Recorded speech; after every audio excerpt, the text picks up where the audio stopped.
আসসালামু আলাইকুম। আজকে একটা ভিডিও বানাচ্ছি অতি দুঃখের সাথে, যা বলার মতো না। আপনার আমি আছি এখন আটঘরিয়া উপজেলা, জেলা পাবনা, কুস্তিগাছার বাজারের পাশেই।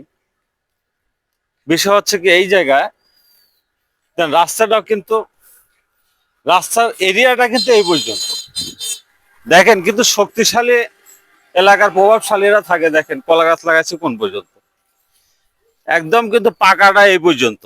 আমি যে ধরে আছি দেখেন, পাকাটা কিন্তু ঠিক এই পর্যন্ত। কলা গাছ কিন্তু বরাবর এই কলা গাছ আছে, এই সাইডে ময়লা আবর্জনা আছে, যার কারণে রাস্তাটা অনেক চাপে গেছে। আর এখানে দুর্ঘটনা, বারবার দুর্ঘটনা হচ্ছে। এটা দিয়ে আজকে যে দুর্ঘটনা হয়েছে, অলরেডি মারা গেছে উনি। এটা দিয়ে মোট এই জায়গায় 6টা অ্যাক্সিডেন্ট হয়েছে।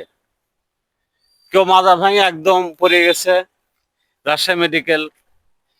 এর আগে আরেকজন মারা গেছে এক মোটরসাইকেল অ্যাক্সিডেন্ট। আর অনেকে যাচ্ছে কি অসুস্থ হয়, লাইভে কিন্তু বরবাদ। আমরা চাই প্রশাসনের কাছে দৃষ্টি আকর্ষণ করে যে আপনারা সরকারি যে রাস্তাগুলো আছে, রাস্তার পাশে যে অবৈধভাবে যারা দখল করে অনেক ফসলাদি মানে তৈরি করতেছে, এদের একটু লক্ষ্য করে বলে দিবেন। কারণ এরকম দুর্ঘটনা থেকে যেন আমরা রেহাই পাই।